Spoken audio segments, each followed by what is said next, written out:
sinceramente ignoramos onde se encontram aqueles irmãos que não necessitam de compreensão e simpatia. Levantemos qualquer pergunta nesse sentido e a lógica responderá em nós mesmos. Certos administradores, em vários episódios de serviço, demonstram dificuldades e deficiências no desempenho dos encargos que lhes competem. No entanto, o que estaremos realizando a fim de apoiá-los com segurança para que se reconheçam firmes e equilibrados na espinhosa tarefa de orientar. Determinados religiosos, por vezes, evidenciam falhas no ministério que lhes foi atribuído. Qual terá sido, porém, a nossa colaboração para que se mantenham valorosos e irrepreensíveis na elevada missão em que se viram colocados? Muitas pessoas sem trabalho procuram socorro alheio, patenteando frequentemente relativo à saúde. De que modo censurá-las, receitando-lhes dedicação ao serviço, se não dispomos de meios para mobilizá-las na atividade profissional? Comenta-se pular na terra em sendo dilapidado na organização que lhe é própria. Será justo, entretanto, indagarmos de nós próprios, enquanto no plano físico, relativamente ao que fazemos para fortalecê-lo? Amplia a visão sobre as múltiplas faixas em que se subdividem os grupos sociais da Terra e observaremos que em todos os lugares renteamos com aqueles que nos pedem compreensão e simpatia.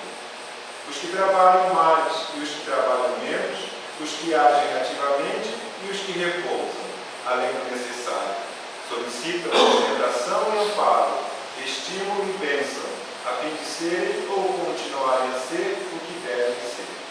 À frente de quaisquer problemas de que a experiência humana te cerque, mergulhe o pensamento na luz do amor que Jesus nos legou e perceberemos que atualmente no mundo ninguém existe fora das áreas da compaixão.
Para encontrar o caminho, formar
destacando Paulo nesse trabalho? É para mostrar, né, que o cristianismo só chegou até os nossos dias em função dele. Nós temos, às vezes, uma concepção muito errada, né, do que era o cristianismo, da origem dele, do judaísmo e como ele chegou para nós. Então, esse homem tem um papel extremamente importante. Depois de Cristo, ele é a pessoa mais importante dentro da mensagem, porque ele levou a outros povos. Porque se aquela mensagem tivesse ficado circunscrita ao povo judeu, nós não teríamos o cristianismo. Então, isso é uma coisa que nós temos que ter e dar crédito a Paulo. Como é a segunda viagem, nós vamos mostrar o que ele fez na primeira, para a gente poder pegar o fim da meada, né, como diziam os antigos. Ele saiu de Antioquia, por o país de Chipre. Aqui Paulo desandou, ou seja, a mediunidade dele, ele começou a falar, ele começou a curar. Então, Pafos, na ilha de Chipre, foi um marco importante na vida de Paulo. Depois eles foram para Pés, Listra, Antioquia, da Pisídia, Icônio, Derbe e voltaram para Antioquia. Por que é importante isso aqui? Vou mostrar a primeira viagem. Porque na segunda viagem eles vão fazer esse trajeto e acrescentar mais alguma coisa. E naquela oportunidade nós vimos que quando eles chegaram aqui em Antioquia, foram 4 anos decorridos. Ou seja, eles trabalharam nessa região aqui 4 anos. Quando nós moramos no Brasil, nós não pensamos no problema clima. Esta região aqui, ela tem o clima rigoroso. Por exemplo, quando é inverno, neva. Quando vai para o outono, a neve derrete. Perdão, quando é no outono do verão, a neve derrete e fica um lugar intransitável. E no verão é muito quente. Então, ele sempre trabalhava a saída deles na primavera, porque permitia a caminhada. E eram caminhadas longas. Na primeira viagem, alguns estudiosos falam que eles andaram aí em torno de 500 a 600 quilômetros. A gente fala assim, 600 é pouco, né? Porque a gente vai de carro. Certo? A gente vai de carro, agora andando. Então nós temos que pensar nisso. Então vamos lá, vamos começar o trabalho. Eles voltaram, foi aquela festa quando eles chegaram em Antioquia, na igreja, que hoje nós chamamos de igreja. Todo mundo recebendo, eles contando como eles tinham feito várias conversões e como aquele povo daquela região começaram a crer em Cristo. Mas tinha um negócio meio complicado em Antioquia. Quando eles saíram, Tiago Menor, que era o líder da igreja de Jerusalém, ele mandou alguns emissários para Antioquia, porque eles começaram a falar que Paulo e Barnabé não tinham autoridade para falar em nome de Cristo, porque só os apóstolos galileus. E que o pessoal de Antioquia não podia se misturar com pagãos, ou seja, com aqueles que não eram judeus. Então, quando Paulo saiu, a comunidade de Antioquia, a igreja de Antioquia, não existia isso. Eles comiam juntos, eles se visitavam, eles se frequentavam. Havia casamentos de pagãos com a mulher judia.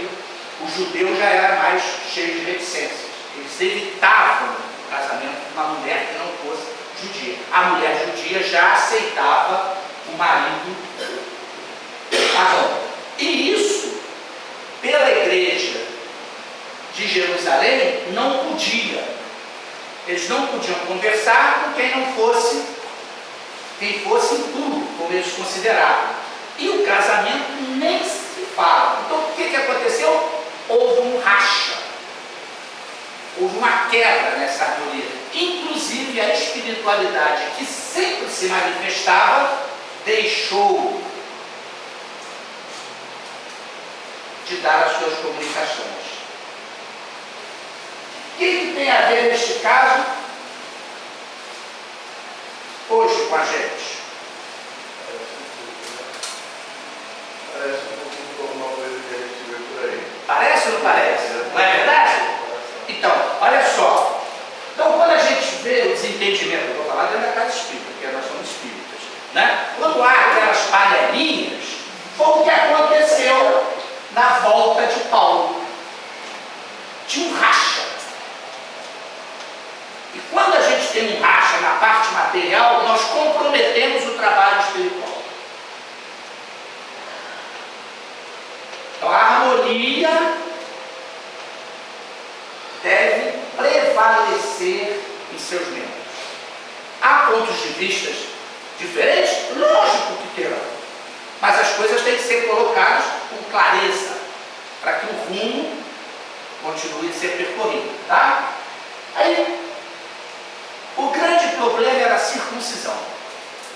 O judeu achava que todo mundo tinha que fazer a circuncisão, tinha que se adequar à lei de Moisés para poder, então, seguir os ensinamentos. E os alimentos impuros. Esses alimentos impuros aí que eles basicamente falavam era carne com sangue. Por quê? Naquela época, acreditava-se que você comendo carne com sangue, você estava comendo uns diabinhos, porque o diabo gostava da carne com sangue. Então era prática entre eles evitar esse tipo de comida. E a igreja de Jerusalém batia firme nisso. Tinha que ser circuncisado e não podia comer alimentos impuros. Então o racha estava presente, estabelecido. Esses emissários que vieram de Jerusalém conseguiram desestruturar a igreja de Antioquia. Aí o que Paulo sentiu o problema? Paulo sentiu o problema, falou assim: só tem um jeito, Barnabé, porque os dois eram marginalizados, né? Porque o Barnabé também era de fora, era um heleno cristão. Vamos chamar Pedro. Vamos chamar Pedro para vir aqui para a gente tentar apaziguar a coisa. Porque Pedro, na realidade, todos entendiam assim, que era um seguidor do Cristo. Porque, segundo se tem inclusive na passagem evangélica, que Pedro era a base daquela comunidade. Aí chamaram Pedro. Aí Pedro foi, viu, começou a participar com eles, né? Porque Antioquia tinha mais pagãos do que judeu, e a coisa estava harmonizada. Aí o que Tiago faz? Manda uma carta para Pedro. Quando Pedro começa a ler a carta, Pedro começa também a mudar um pouco o procedimento dele. Aí Paulo sentiu aquilo, e Barnabé também.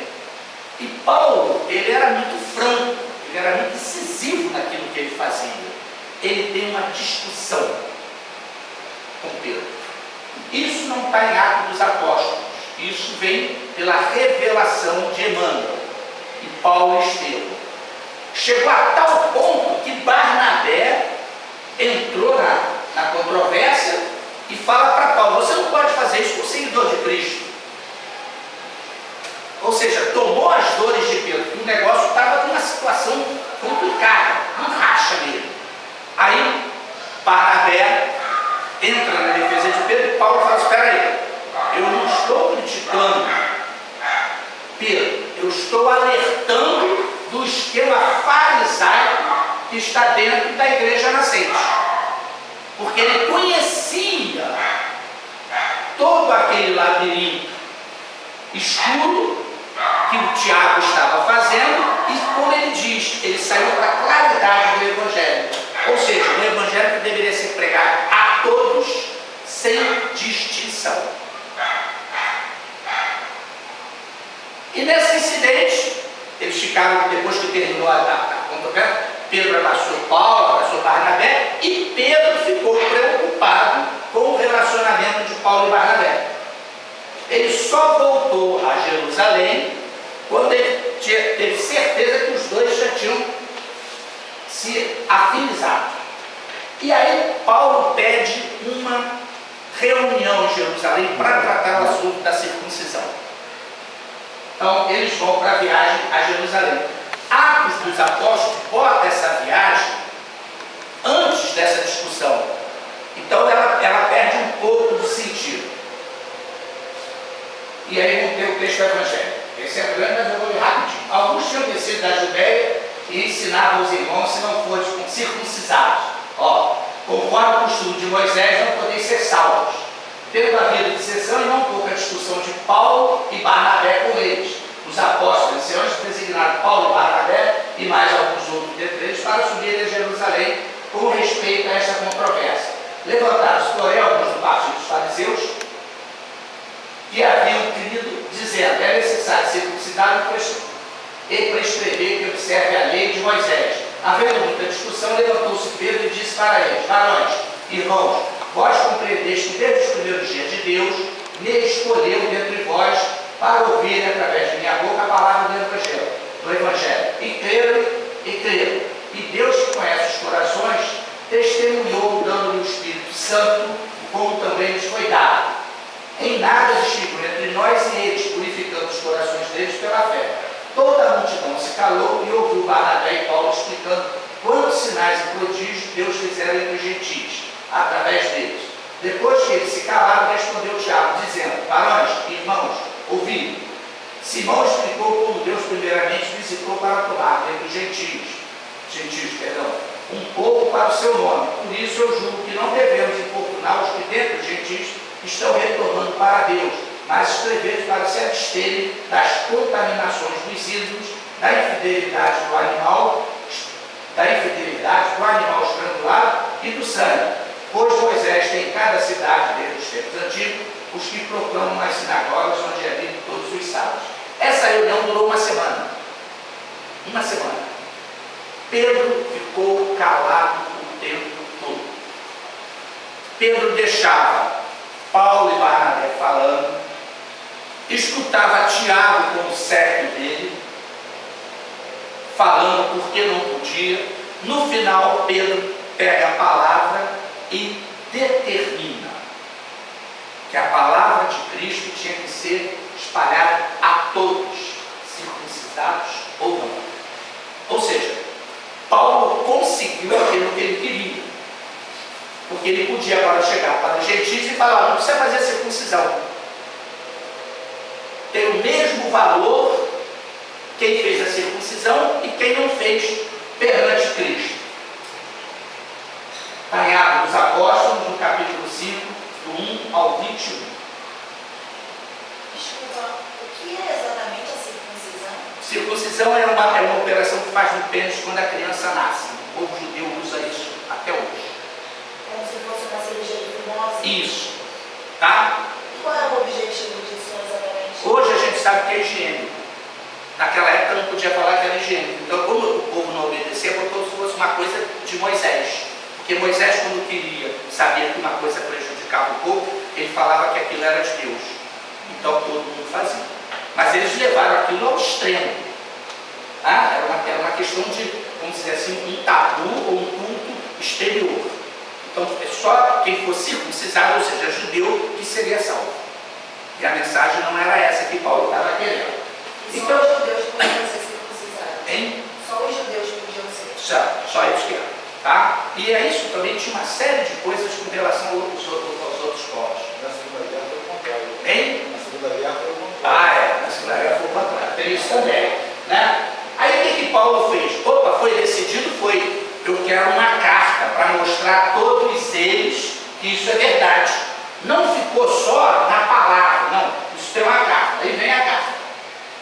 Então apareceu por meio aos apóstolos, aos anciãos, com todas as igrejas, depois de escolher varões entre eles, enviar para a Antioquia com Paulo e Barnabé, Judas, chamado Barsabás e Silas, varões que eram líderes entre os irmãos, pois pareceu bem ao Espírito Santo e a nós não ser imposto mais nenhum peso sobre vós, senão essas coisas necessárias, do animal estrangulado e da infidelidade. Fareis bem guardar a vós mesmos estas coisas. Ou seja, quando o Tiago viu que ele tinha perdido, ele falou: não, coloca isso aí.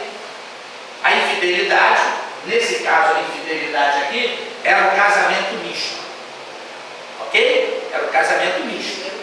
Era de um judeu com uma mulher gentia, e gentio com judia já ocorria, como a gente vai ver daqui a pouco aí. Então ele pega essa carta e falou assim: isso agora eu posso mostrar a todas as igrejas, porque Tiago mandava os emissários dele nessas igrejas que Paulo foi fazendo o trabalho, desmentindo tudo. Então o negócio era muito complicado. Então hoje a gente pode até falar que foi um processo de obsessão para estrangular o crescimento do cristianismo, bem caracterizado. Está em Atos dos Apóstolos, 15, do 22 ao 34. Aí, quando ele mandou esse Judas e esse Barsabás e Silas, foram porque esses dois eram médiuns da igreja de Jerusalém e andavam o tempo todo em choque com o Tiago menor. Pedro, sabendo que eles poderiam produzir muito mais, pediu a Paulo que os levassem. Então eram médios, por isso que ele fala aqui, pareceu bem ao Espírito Santo, quer dizer, era mediunidade, era comunicabilidade, e eles eram médios em potencial. Então eles foram para Antioquia. Separação de Paulo e Barnabé. A irmã de Barnabé, Maria Marta, ela tinha um filho, e ela queria que esse filho fosse um discípulo de Jesus. Paulo levou na primeira viagem e ele regressou. E na segunda viagem ela pede novamente o irmão. O que a mãe faz, né? Ela pediu o irmão e Barnabé levou. Na hora que Barnabé falou para Paulo que ele iria levar João Marcos, Paulo falou: olha, não dá. Da outra vez ele nos abandonou, nós ficamos numa situação difícil. Então nesse momento, Barnabé separa de Paulo. E nós não temos mais notícia a partir disso aí de Barnabé. Hoje nós ficamos pensando que Barnabé era de um potencial muito grande, ele não poderia ficar à sombra de Paulo. Nós não sabemos até onde tem o dedo da espiritualidade aí, para que ele fosse desenvolver o trabalho dele em outra frente. Não só a gente quando lê, fala assim: eles brigaram. Não. Eu acho que aí houve uma separação para que os dois pudessem continuar o seu trabalho. Né? Alguns dias depois, disse Paulo a Barnabé: tornamos a visitar os irmãos por todas as cidades, nas quais anunciamos a palavra do Senhor para ver como estão. Barnabé queria levar consigo também a João, chamado Marcos. Paulo, porém, julgava digno tomar consigo aquele que se afastou dele desde a confilha, e não foi junto com eles para o trabalho. Houve discórdia a ponto de se separar um do outro. E Barnabé navega para Chipre, tomando a Marcos. Paulo entregue pelos irmãos da graça do Senhor, escolheu Silas, saiu, atravessa a Síria e a Cilícia, tornando resolutas as igrejas. Ou seja, ele voltou a fazer o caminho oposto. É o que nós vamos começar a ver agora. Está em Atos, no capítulo 15, versículo 36 a 41. Então ele fez o caminho inverso. Na outra ele falou Antioquia, Listra, Icônio e Derbe. Agora ele foi para Tarso e de Tarso pegou para Derbe. Todos esses caminhos, todos esses lugares que ele passava, ele ia fundando igrejas. Ele ia criando núcleos. Vilas e aldeias, como eu falei, eles iam fazer esses núcleos. Listra. Quando ele chega em Derbe, ele já começa a escutar a falarem de Timóteo. E quando ele está na primeira viagem, Timóteo era um jovem de 14 anos. E Timóteo, ele começou naquela região, Derbe, Listra, Icônio, a dar assistência. E ele Paulo soube em Derbe, que Timóteo, além de curas, fazia a divulgação. Ou seja, a mediunidade dele aflorou. Notaram que no cristianismo primitivo a mediunidade é o tempo todo? O tempo todo.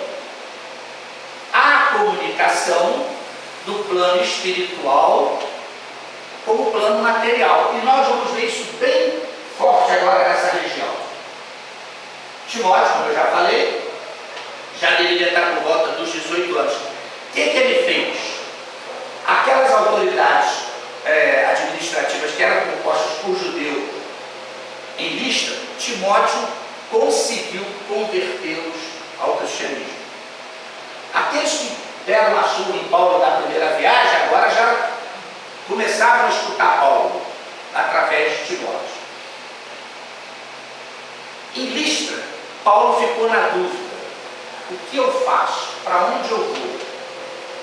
E ele escuta uma voz: continua em frente. Ele não sabia para onde ele iria. Continua em frente. E ele continuou. Quando ele chega em Antioquia da Pisídia, essa voz fala para ele: continua em frente. E ele desce, vai para beira-mar, um lugar chamado Troade. E lá em Troade aparece à vista dele um homem da Macedônia, porque ele estava vestido como os macedônios se vestiam. Então por isso que ele reconheceu. E esse homem da Macedônia, esse espírito, pedia a Paulo que ele fosse a Macedônia. Então uma nova região apareceu para o trabalho de evangelização. Atravessaram a Frígia, a região da Galácia, tendo sido impedidos pelo Espírito Santo de falar a palavra na Ásia. Ao chegar a Lícia, tentavam seguir para a Bitínia, mas o Espírito de Jesus não lhe permitiu. Passando pela Lícia, desceram para Troade. Numa visão durante a noite, tornou-se visível para Paulo um varão da Macedônia, que estava de pé rogando-lhe, dizendo: ao atravessar a Macedônia, socorre-nos. E como teve a visão, imediatamente buscou dirigir-se para a Macedônia, concluindo que Deus nos tem chamado para evangelizá-los. Isso está em Atos, no capítulo 16, versículos 6 a 10. Chegaram em Troade. Aí aconteceu um problema sério. Eles não tinham recursos. E Paulo: como nós vamos atravessar a Macedônia?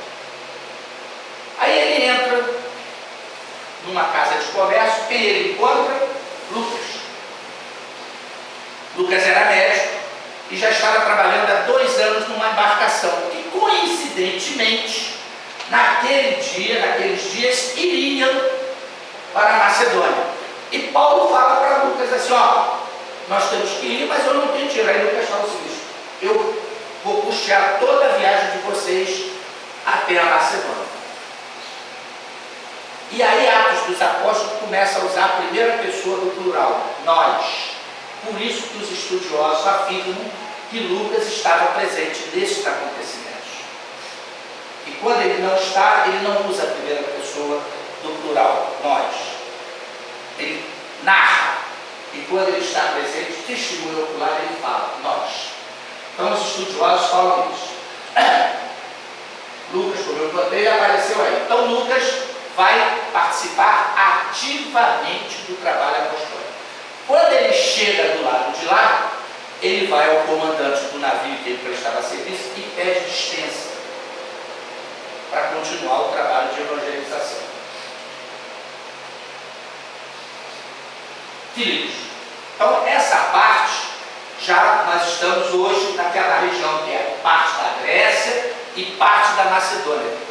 Tem um cantinho ali acima da Turquia. Então nós estamos nessa região. Quando ele chega em Filipos, acontece uma coisa muito engraçada. Ele fala o seguinte: ó, vamos dividir, somos 4. Paulo e Tito, Lucas e Timóteo. Pediu que Lucas e Timóteo fossem para Tessalônica e ele foi para Filipos. Quando ele chega em Filipos, tem uma coisa engraçada: não tem sinagoga. Aí ele fala: como? Eu vou pregar. E aí ele escuta que tinham umas pessoas que se reuniam a céu aberto na beira de um rio. Aí Paulo parte para lá. Quando ele chega lá, ele toma um susto, que só existiam mulheres. Por que só existiam mulheres?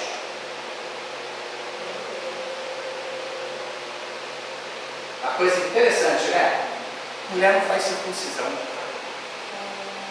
Então o povo da Macedônia não aceitavam o Deus único e, consequentemente, os ensinamentos de Jesus em função da circuncisão.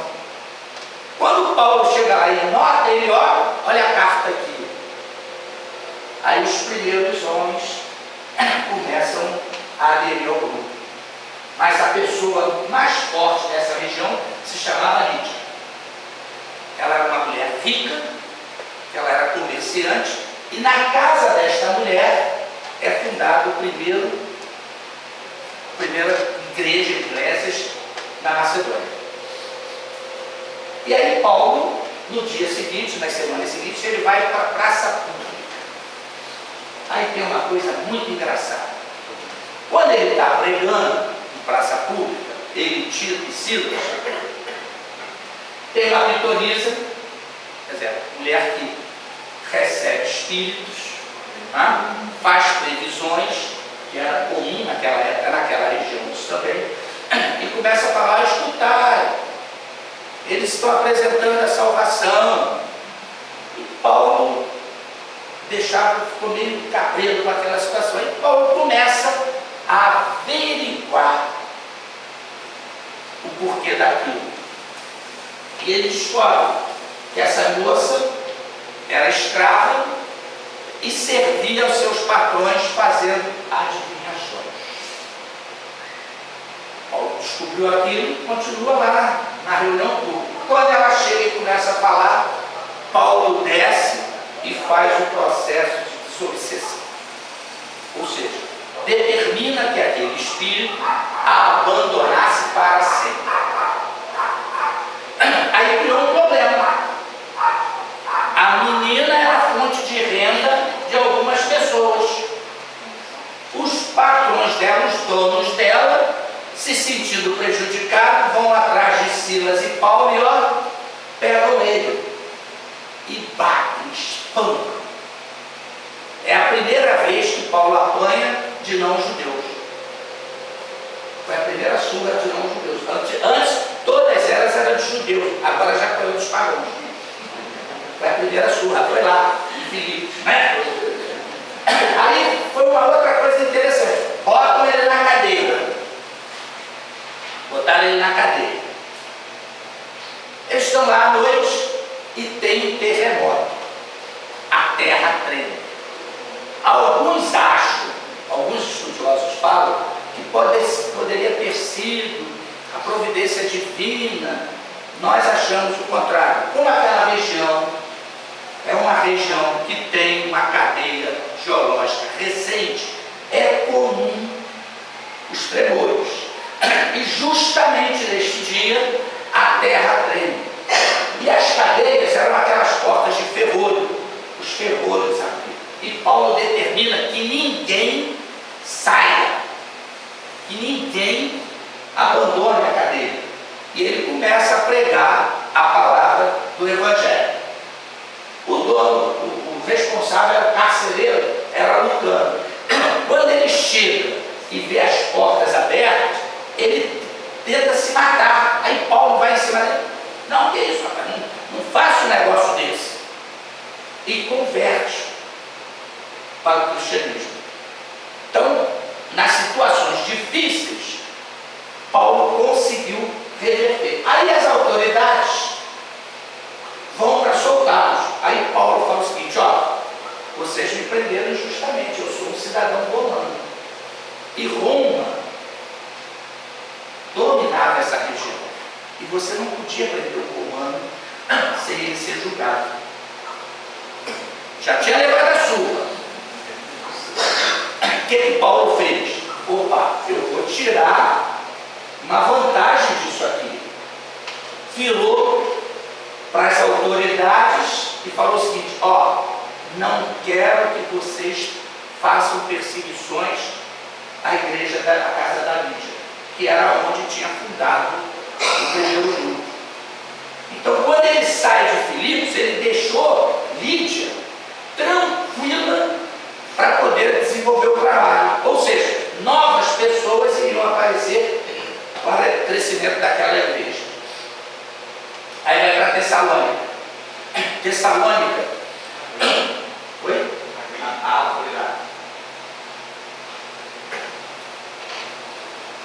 Ele encontra com Lucas e Timóteo, que já estavam fazendo o trabalho. E quando eles chegam, os fenômenos mediúnicos são intensos. E com isso, todo mundo corre para a nova igreja, vamos falar assim. E os judeus naquela região, que era uma região rica, inclusive de Porto, começam a perseguir Paulo. Não só Paulo, como as pessoas que davam cobertura, que aceitavam aquilo. Então tinha um homem chamado Jasão, que é o nome de Jesus, que ele deixou fundar na casa dele essa igreja de Tessalônica. Então, para Paulo não prejudicar o trabalho que estava, ele vai para Bereia. Bereia também ainda é na Macedônia, é um outro lugar que também teve um grande sucesso a divulgação do Evangelho. Acabou ali, ele falou assim, agora eu vou para Atenas. Que era sonho dele chegar em Atenas, que Atenas, como se disse, era o lugar mais democrático naquele momento. E falar do Deus único. Quando ele chega a Atenas, ele começa a falar do Deus único. Então o argumento dele era muito forte. Ele falou assim, olha, quando eu cheguei aqui eu vi vários deuses. Mas na realidade esses deuses é um Deus só.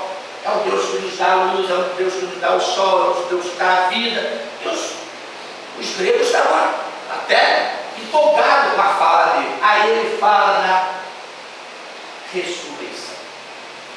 Quando ele fala na ressurreição, ocorre um burburinhozinho, uma vaiazinha, um chiadinho, e as pessoas começam a debochar. E aos pouquinhos vão saindo, e Paulo ficou deprimido. Ele chegou a chorar. Foi o único lugar que ele esteve onde ele não conseguiu fundar nenhuma igreja. Então ele sai deprimido, né, de Atenas, porque não conseguiu fundar nenhum núcleo. E aí ele vai para Corinto.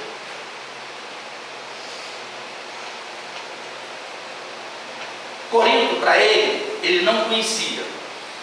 Era de muita recordação, porque Abigail era de Corinto, a noiva dele. Gediel, aquele que ele matou, que era irmão de Abigail, de Corinto. Então, quando ele vai chegando em Corinto, ele começa a ter essas recordações. E isso começa a, vamos dizer assim, a ligá-lo mais na espiritualidade. E ele encontra com Áquila e Prisca, que são os dois amigos dele do deserto, que quando ele estava fugindo, ele encontrou esse casal, que estava um trabalho bom. A igreja de Corinto começou a ter influência, em função da presença de Paulo, nas outras igrejas. Como a gente fala assim, que tipo de influência? Os problemas começavam a acontecer e as pessoas às vezes não sabiam resolver. E começavam a falar, a mandar cartas para Paulo, perguntando como sairia daquele problema, como faria com aquilo. E Paulo começa a receber grande quantidade de cartas. E ele começa a ficar extremamente preocupado. Esses emissários traziam essas cartas, né? E essa preocupação dele era excessiva, porque ele, vamos dizer assim, ele tinha ciúme das igrejas que ele fundou. Ele estava preocupado que ele não podia atender a todas. Como é que eu vou fazer para chegar lá? E uma bela noite, quando todo mundo foi embora da igreja de Corinto, certa noite, quando a casa que abrigava a comunidade estava vazia, aproveitando-se do silêncio noturno, Paulo, em lágrimas, rogou a Jesus não o desamparasse no atendimento de suas obrigações e tarefas. Recebeu de Jesus as seguintes orientações. Ou seja, como é que ele ia voltar para Bereia, para Tessalônica, para Filipe, para Antioquia? Ele não conseguiria ter presença física em todos esses lugares. E ele ficou desesperado. E nessa noite ele ora e Cristo lhe dá as seguintes orientações. Primeiro, não beber, não calar e prosseguir divulgando a verdade. Essa foi a primeira palavra que Cristo falou para ele. A segunda é bem interessante também. Não se atormente com as necessidades do serviço. Na impossibilidade de estar em todos os lugares, a solução seria chegar a todos simultaneamente pelos poderes do Espírito. Ele estava atormentado, desesperado, e Jesus dá essa informação ali. A solução seria chegar a todos simultaneamente pelo poder dos Espíritos. Paulo entendeu?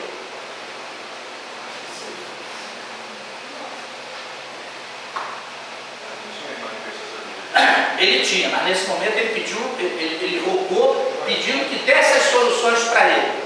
Né? Quando ele fala aqui, ó, pelos poderes do Espírito, Paulo naquele momento ele não atinou com o que o Cristo estava orientando. O que é o poder do Espírito?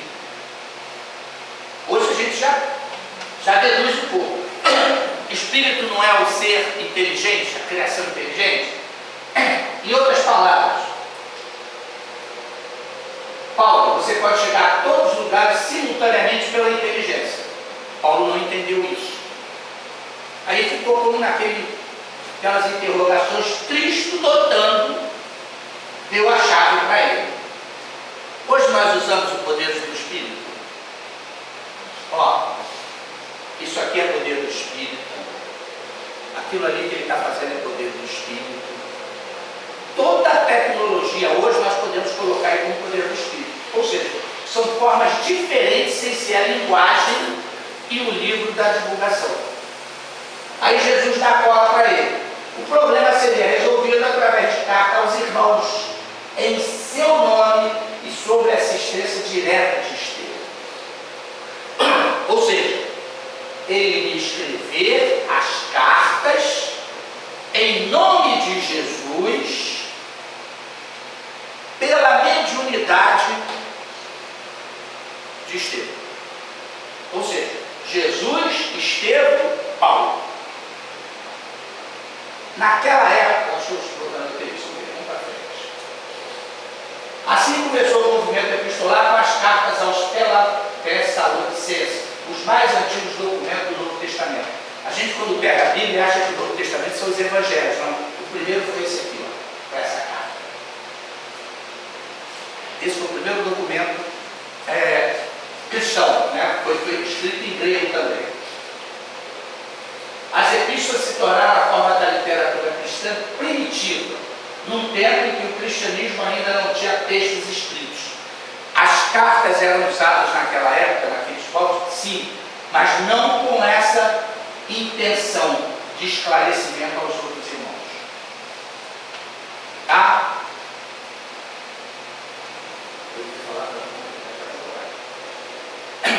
Então ele escreveu um grande número de cartas. As cartas que nós conhecemos hoje não refletem a quantidade que ele escreveu. E nós não sabemos, não existe registro nenhum das que ele recebeu questionando. Ou seja, fala sobre isso, fala sobre aquilo. E não era Paulo que escrevia. Hoje quando a gente fala escrever a carta, a gente sabe, não. Ele ditava e 2 ou 3 pessoas escreviam. Ok? Ele ditava. E todas as vezes que ele começava a escrever, Paulo trouxe a carta, ele botava os colaboradores e Paulo não escrevia, eu falei. Quando ele começou a escrever, apareceram cartas falsas. Coisa interessante, né? Olha só, aí a gente tem que pensar o seguinte: o que a espiritualidade inferior induziu para contrapor o trabalho? Cartas falsas. Aí o que Paulo fez? As últimas linhas ele escrevia de próprio punho. Aí foi quando ele passou a escrever as últimas linhas, para dar veracidade àquela carta. Então a técnica que ele achou foi essa. Partes para Éfeso em companhia de Áquila Prisca, após algum tempo, partiu para a Palestina em companhia de Silas e Timóteo. Depois partiu para a Antioquia, com o partido de chegar nas missões. Quando ele fez isso, já decorreram praticamente 4 anos, ele teve que voltar com o que ele arrecadou para mandar para a igreja de Jerusalém. E aí ele passa em Éfeso. Ele começa a conversar com João e Maria. E ele demonstra a Maria que ele teria vontade de escrever um evangelho. E que ele voltaria para conversar com Maria, para pegar subsídios e escrever esse evangelho. Hoje, o evangelho que é de Lucas, na realidade foi Paulo que pediu para ele escrever. Então as informações ora partiam de Paulo para Lucas, e o próprio Lucas esteve com Maria e com João para pegar subsídios para escrever. É considerado o evangelho de Lucas o mais bem escrito. Deixa eu ver mais alguma coisa. Ah, e não, isso tudo não. Isso aqui de cada vez. Por que veio tudo de uma vez só? Que estranho. Eu não botei, desculpa, né? Eu não botei aquela tecnologia, eu não peguei o espírito do espírito desceu. A pergunta era essa: tenho seguido os passos de Paulo na divulgação da mensagem de Cristo?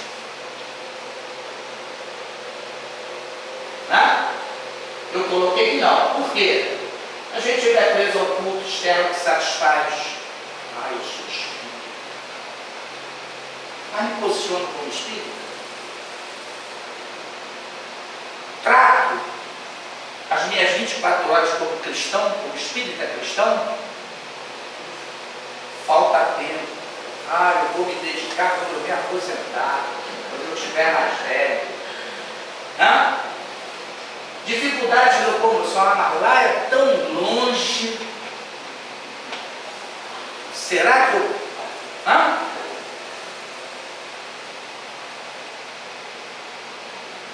Medo dos açoites e chibatadas. Lá vai o macumbeiro. A gente não se preocupa com isso. Ele fala com gente morta.